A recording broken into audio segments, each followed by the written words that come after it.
The sun was a relentless eye in the sky, its gaze unforgiving as it scorched the earth below. It was mid-afternoon along the perilous route of La Bestia, a freight train infamous not only for its treacherous journey across Mexico, but also for the human cargo it carried. Migrants, dreamers, and those fleeing from shadows clung to its sides, atop its roof, anywhere they could find a grip. Among them, unnoticed, was a man whose presence was as silent as a shadow and as lethal as the desert's heat. Miguel Ramirez, known among few as the Jackal, perched atop one of the rusted freight cars, his eyes scanning the horizon. To others, he was just another face in the crowd, but beneath that facade was a man on a mission, carved from tragedy and honed by years of military discipline. The train lurched as it rounded a bend, its metal wheels screeching against the tracks in a cacophony that echoed through the barren landscape. Ramirez steadied himself, his mind momentarily drifting to the past that had led him here. Years ago, he had been a soldier, a protector. But that was before the news came. The death of his mother and sister, innocent lives snuffed out by the Salvadorian gang known as the Salvatrucas, a notorious gang that preyed upon those traveling to the north. They had been aboard this very train, seeking a new life, only to find death. That day had changed everything. The soldier became a vigilante, the protector an avenger, and La Bestia became his hunting ground. Below him, the train was a microcosm of hope and despair. Families huddled together, sharing meager supplies. Young men and women exchanged stories of the lives they were leaving and the dreams they were chasing. And lurking among them, like wolves among sheep, were those who would exploit their desperation. Ramirez's gaze hardened as he spotted a group of men, their body language setting them apart. They were predators, members of a gang, though not Salvatruchas. This was not their territory, but like their counterparts, they thrived on fear and violence. He had seen them before, harassing passengers, extorting what little they had. Not today, Ramirez vowed. Today they would learn what it meant to prey on the innocent. As La Bestia rolled into a small, dilapidated station, he made his move. Dropping silently from the train's roof, he landed with the grace of a cat behind a stack of old crates. The gang members were busy intimidating a young couple, oblivious to the danger that lurked nearby. Ramirez moved swiftly, a ghost in the daylight. The first gang member barely had time to register his presence before a strong hand clamped over his mouth and dragged him into the shadows. The sound of a subdued scuffle was lost in the din of the station. One by one, Ramirez took them out, his movements precise and efficient. He was not there to kill, he was there to deliver justice. When he was done, the gang members lay unconscious, neatly tied up. Ramirez left a small note on their leader's chest, a warning to others who dared to follow in their footsteps. As he melded back into the crowd, the couple he had saved looked around in confusion, their tormentors gone as if they had never been there. Whispers began to spread among the passengers, whispers of a guardian angel, a vigilante who rode La Bestia. Ramirez found a spot atop another car as the train began to move again, his thoughts a turbulent sea. He knew he couldn't stop every injustice, but each act, each intervention, was a strike against the darkness that had consumed his family. He thought of the woman who had approached him days earlier in a small town. She had heard of him, a ghost on the train, and in her eyes he had seen a glimmer of hope. Her son had fallen into the hands of the Salvatrucas, and though she feared the worst, she clung to a mother's faint hope. That was his next mission, to delve into the heart of darkness, into Salvatrucha territory, and find out what had happened to her son. It was a dangerous path, one that might lead to answers or more ghosts to haunt his sleepless nights. As La Bestia thundered across the landscape, Ramirez stood alone, a sentinel in a world of uncertainty. He was a man bound by the chains of his past, yet driven by a relentless quest for justice. In the eyes of the world, he was a shadow. But for those who prayed for salvation on this iron beast, he was a beacon of hope in a journey fraught with peril. The train continued its journey north, a serpent winding through the heart of Mexico, and the jackal rode with it. Ahead lay answers, confrontation, and perhaps a chance for redemption. But for now, he watched and waited, a silent guardian in a world that had long forgotten mercy. As La Bestia rumbled through the night, its steel wheels carving a path through the darkened landscape, Miguel found himself trapped in the grip of his own memories. The cold metal beneath him was a stark reminder of the present, but his mind was lost in the past. He remembers how 10 years ago his world came crushing down and born was a man no longer of this world. He recalls vividly those precious fleeting moments. The sun was setting over a small, bustling town near the Mexico-Guatemala border. Young Miguel, then a fresh-faced soldier on leave, was laughing with his mother, Rosa, and his sister, Maria, in their modest home. Their conversation was light, filled with plans for the future and dreams of a better life.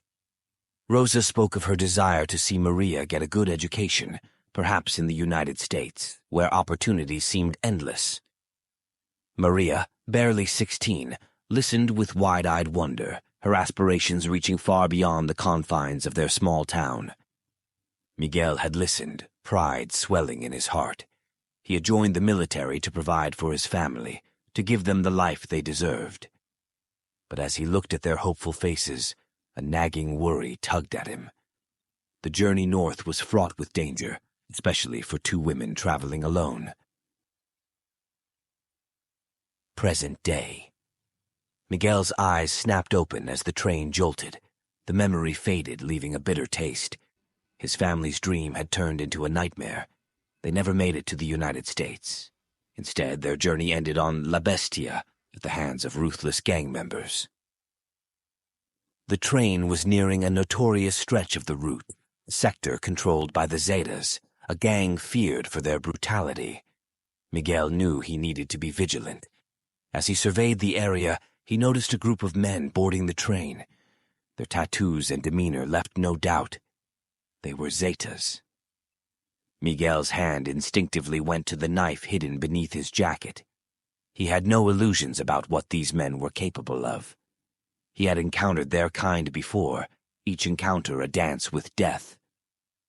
The gang members began harassing a young family, their leers and jeers cutting through the night. Miguel moved closer, his steps silent, his body tensed for action. As one of the gang members raised his hand to strike the father, Miguel intervened. With swift precision, he disarmed the gang member, using his own momentum against him. The other gang members reacted, but Miguel was ready. Years of combat training had honed his reflexes to a razor's edge. A flurry of movement ensued, a brutal ballet of strikes and counters. Miguel's body was a weapon, each move deliberate and lethal. The gang members were skilled, but they were no match for his military training and raw determination. Within minutes, it was over. The gang members lay incapacitated, their reign of terror momentarily halted. Miguel turned to the family, offering a brief nod of reassurance before disappearing into the shadows. As the train continued its journey, Miguel reflected on his resources. He had little more than the clothes on his back, his trusted knife, and a small stash of money. But his greatest assets were his skills and his resolve. He had learned to blend into the background, to move unseen. He knew how to read people, to anticipate their actions. He could fight, yes, but he could also think, plan, strategize. He was a ghost on La Bestia, a specter of justice in a world that had long abandoned the concept. But Miguel knew that physical prowess alone wouldn't be enough. He needed information, and for that, he relied on a network of contacts he had built over the years. Informants, sympathizers, even a few corrupt officials who could be bought or coerced into providing valuable intelligence. As the train neared its next stop, Miguel prepared to disembark. He had a contact in the town, a former police officer who had grown disillusioned with the system. The man had information on the Salvatruchas, information that could lead Miguel to the woman's son. The train screeched to a halt, its brakes releasing a cloud of steam into the cool night air. Miguel leapt from the car, landing softly on the gravel. He melted into the shadows, just another ghost in the night. But as he made his way through the dimly lit streets, he couldn't shake the feeling that he was being watched. He was entering a new phase of his quest, one that would take him deeper into the heart of darkness. And as he disappeared into the night, La Bestia continued its relentless journey, a behemoth of iron and steel, carrying its cargo of hopes, dreams, and one man's unyielding quest for justice. The night enveloped the town as Miguel made his way through its dimly lit streets, his senses heightened, every shadow a potential threat. He had been in situations like this countless times, yet the tension never eased. Each step was a calculated risk, each breath a measured choice. His contact, Luis, was waiting in an abandoned warehouse on the outskirts of town. The place was desolate, a relic of better times. As Miguel entered, Luis stepped out of the shadows, a silhouette against the faint moonlight filtering through the broken windows. Their conversation was brief but revealing. Luis had been tracking the activities of the Salvatruchas, and what he uncovered was more than just random acts of violence. It was a sprawling network, a syndicate dealing in human trafficking, drugs, and arms. And at its core was a figure shrouded in mystery, a man known only as El Fantasma, the ghost. Miguel listened intently, the pieces of the puzzle beginning to form a chilling picture. His personal vendetta was now part of something much larger, a war against a shadow that engulfed countless lives. Luis handed Miguel a file, filled with names, places, and dates. It was a roadmap to the heart of the Salvatruchas, and possibly to the man responsible for his family's death. As Miguel left the warehouse, the weight of this revelation hung heavy on his shoulders. The path ahead was fraught with peril, a labyrinth that led to the darkest corners of human depravity. Back on La Bestia, Miguel found himself wrestling with a moral quandary. His quest for justice was clear-cut when it was just about avenging his family. But now, he was a soldier in a much larger battle, one that affected the lives of countless others. Where did justice end and revenge begin? Was he a vigilante or just another pawn in a game of violence and power? These questions haunted Miguel as the train hurtled through the night. He thought of the young family he had saved from the Zetas, their grateful eyes imprinted in his memory. He remembered the woman who had approached him, her face etched with a mother's anguish. These were the faces of his fight, the reasons he could not, would not, step back. But there was also the blood on his hands, the violence he had meted out. Yes, it was in the name of justice, but the lines were blurring. Each act of retribution left a mark on his soul, a shadow that grew darker with every confrontation. As the train approached its next stop, Miguel knew he had to make a choice. He could continue down this path, accepting the cost of his crusade, or he could step back, let the law take its course, however flawed and corrupt it might be. The decision, when it came, was as clear as it was painful. Miguel Ramirez was already too deep in the abyss to turn back now. His journey was not just about revenge. It was about justice, about protecting those who couldn't protect themselves. So, as La Bestia slowed to a crawl, Miguel prepared himself for the next phase of his mission. He would delve deeper into the Salvatruchas' network, unraveling their secrets, striking at their heart. He would become the shadow that haunted their dreams, the specter of retribution. And perhaps, in the end, he would find his own redemption. As the train stopped, Miguel disembarked, his silhouette merging with the darkness. Ahead lay the unknown, a path fraught with danger and moral ambiguity. But he would face it head-on, for he knew no other way. The train pulled away, its whistle a mournful cry in the night as Miguel disappeared into the streets, a lone figure on a quest for justice in a world where the lines between right and wrong were as shifting and treacherous as the tracks of La Bestia itself. The relentless rhythm of La Bestia echoed through the night, a steel giant carving its path across the Mexican landscape. Miguel Ramirez, now a ghost among the shadows, had prepared for this moment, the culmination of all his efforts and pain. Tonight, he would confront the heart of the Salvatrucas' power on the very train that symbolized so much loss and sorrow. It was just past midnight when they boarded the train. The Salvatrucas, led by a man rumored to be El Fantasma himself, were not here by chance. They had been tracking the Vigilante who had been disrupting their operations, and they were here to end him. Miguel had anticipated this. He had learned their patterns, understood their tactics. He had prepared for this confrontation, knowing that it was not just a fight against men, but a battle against the darkness that had consumed his life. As the train thundered through a particularly desolate region, Miguel made his move. Dressed in dark clothing, he blended with the night, moving with silent precision. He knew the layout of La Bestia like the back of his hand, every car, every possible hideout. The gang members were spread out, searching for him. Miguel used this to his advantage, isolating them, taking them down quietly, one by one. His movements were a blend of tactical intelligence and brute force, each strike deliberate, each step calculated. He moved towards the car where El Fantasma was rumored to be. As he approached, he could sense the shift in the air, a tension that spoke of impending violence. Miguel paused, assessing the situation. He had no illusions about the challenge ahead.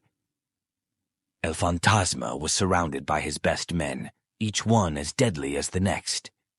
Miguel's plan was simple, yet dangerous. He would use a combination of distraction and direct assault.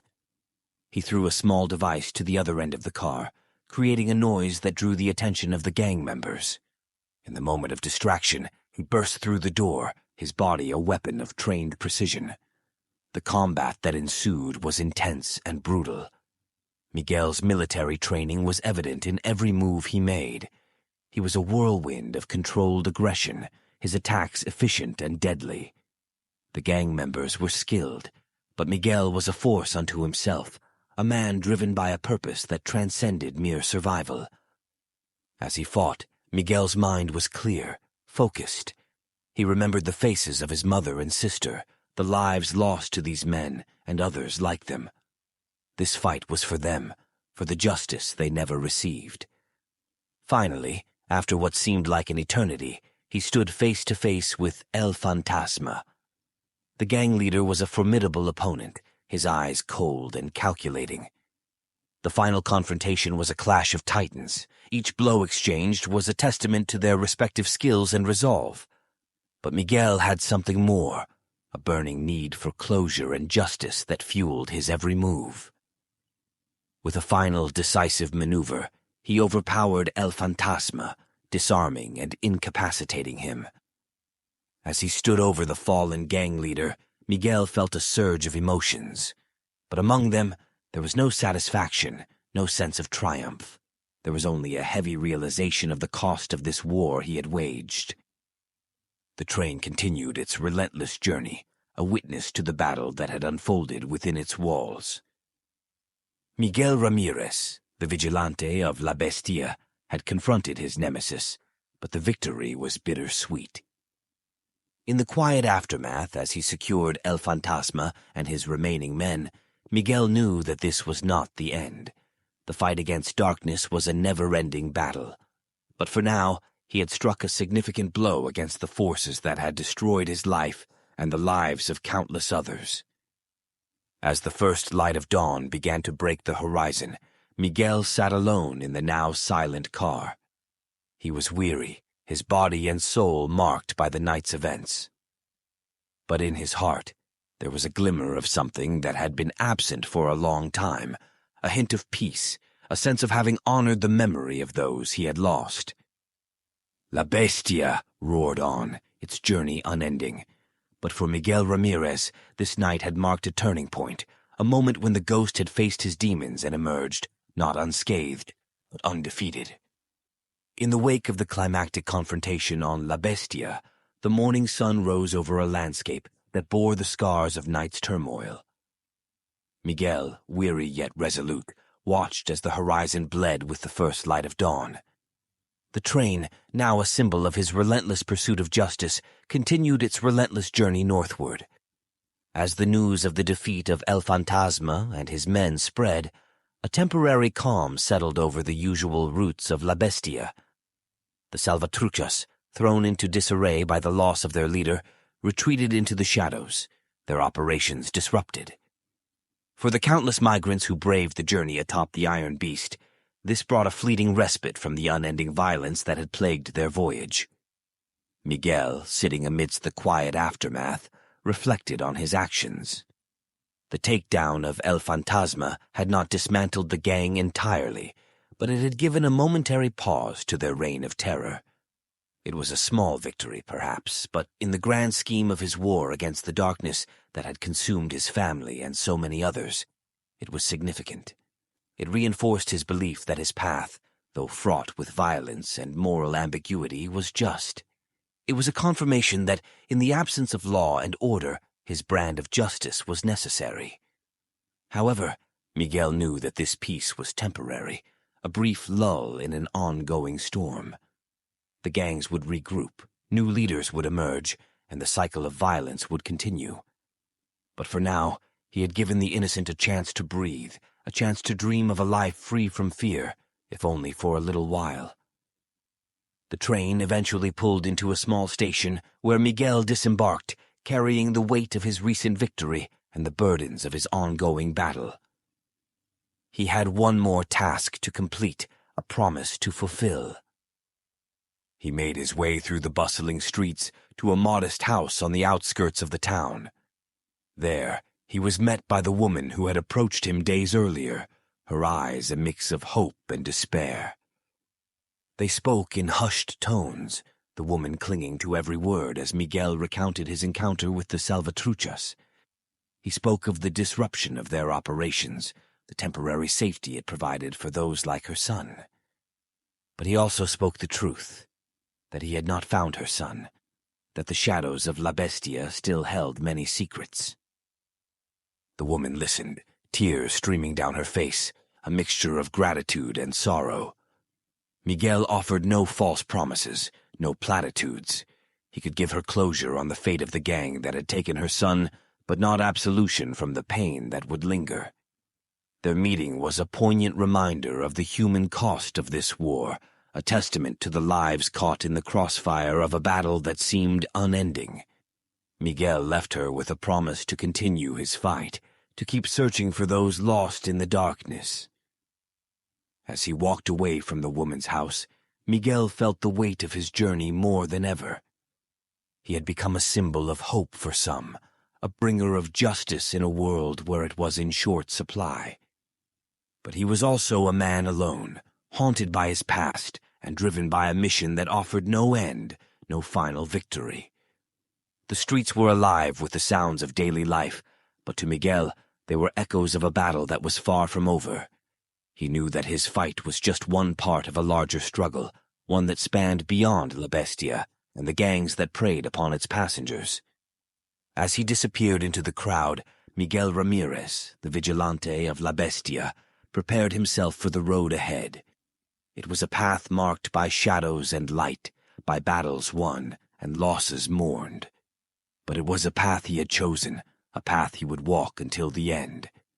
And so, the story of Miguel Ramirez continued, a lone figure against a backdrop of chaos and hope, a guardian of those who journeyed on the Iron Beast, seeking a better life in a world that often seemed devoid of mercy. As La Bestia trundled onward, Miguel stood once again atop the freight car, gazing into the horizon. The sun was setting, casting long shadows over the landscape, mirroring the ones that played across his soul. He had faced the leaders of the Salvatruchas, had given a moment of peace to the migrants, and had confronted the painful truth with the mother who had lost her son. Now, as he looked toward the twilight, he understood that his journey was far from over. Word of Miguel's actions had spread like wildfire among the migrants and towns along La Bestia's route. He had become a legend, a symbol of hope and justice in a world where both were in short supply. People spoke of the Vigilante who rode the train, a guardian angel in a lawless land. His legacy was growing, inspiring others to stand up against the darkness that had long oppressed them. But with this legacy came a realization. Miguel understood that his fight was not his alone to bear. Others were beginning to take up the mantle, inspired by his actions. Small acts of resistance and courage were sprouting, challenging the gang's reign of terror. Miguel's struggle had ignited a flame, a beacon in the night for those who had lived too long in fear. However, with his growing legend came new challenges. The gangs were becoming more cautious, more brutal in their retaliation. New leaders were emerging, eager to stamp out the threat he posed. And with them came new dangers, not just to Miguel, but to those he had inspired. Miguel knew he had to be smarter, more strategic in his approach. He couldn't be everywhere, couldn't protect everyone. His fight had to evolve, from a lone crusader into a leader, a beacon for others to rally around. As night fell, Miguel sat alone, reflecting on his journey. He thought of his family, of the woman and her son, of all those he had helped and those he couldn't. The burden was immense, but so was his resolve. He had started this journey seeking vengeance, but it had become something greater, a fight for justice.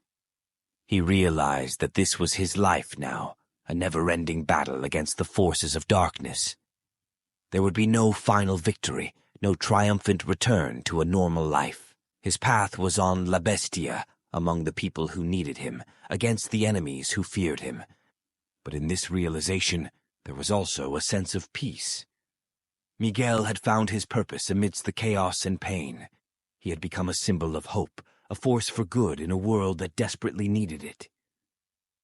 As La Bestia continued its relentless journey northward, Miguel stood up, his silhouette etched against the starry sky. He was ready for whatever lay ahead. The gangs would regroup, and he would be there to meet them. The innocent would continue their journey, and he would be there to protect them. The train roared through the night, a beast of iron and steel, carrying dreams and nightmares in equal measure. And atop it rode Miguel Ramirez, the Vigilante, the guardian, the symbol of a fight that knew no end. His journey was a testament to the resilience of the human spirit, a story of one man's quest to bring light to the darkest corners of the world. And as long as La Bestia ran, as long as there were those who preyed on the hopeful and the desperate, Miguel Ramirez would be there, a shadow in the night, a beacon in the darkness. The story of the Vigilante of La Bestia was far from over. It was a tale that would continue, written in the heartbeats of those he saved, in the whispers of those who feared him, and in the silent prayers of those who saw in him a chance for a better tomorrow. And so, as the night enveloped La Bestia and its passengers, Miguel Ramirez looked ahead, his eyes fixed on the horizon, his heart steadfast in his mission. The journey continued, a never-ending path of courage, sacrifice, and hope. Prologue: The Iron Beast. In the heart of Mexico winds a network of steel and rust, a lifeline for the desperate and the daring. Known colloquially as La Bestia, or the Beast, this network of freight trains carries more than just cargo. It bears the weight of dreams, hopes, and often tragedies. La Bestia is no ordinary train. It is a series of cargo trains that traverse the expanse of Mexico, stretching from its southern borders to the doorstep of the United States.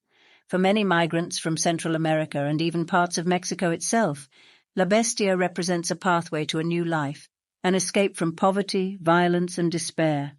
The promise of safety and opportunity in the United States beckons them, a siren song amidst their turmoil, but this journey is fraught with peril. La Bestia does not offer passenger cars or comfortable seats. Migrants risk their lives by climbing aboard moving trains, finding precarious spots on top of cargo containers or in the narrow spaces between them. The train does not slow for them, it does not pause for their safety. It is a merciless, unyielding beast that demands respect and fear in equal measure. The dangers are manifold, accidents are common. A slip of the foot, a misjudged leap, a moment's loss of grip can lead to grievous injury or death. The elements show no mercy. Exposure to the relentless sun, torrential rains, or biting cold tests the limits of human endurance.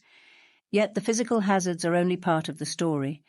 Bandits and gangs like vultures prey on the vulnerable travelers. They rob, assault, and sometimes kill, seeing the migrants not as people, but as opportunities for exploitation. Women and children are especially at risk, often facing unspeakable horrors. Amidst this chaos and danger, there are also tales of kindness. Strangers sharing their food, locals offering shelter, small acts of compassion that shine like stars in the dark night of their journey. For many, the decision to embark on this perilous journey atop La Bestia is not made lightly. It is born out of desperation, out of a deep-seated belief that the risks they face along the way are outweighed by the dangers they leave behind.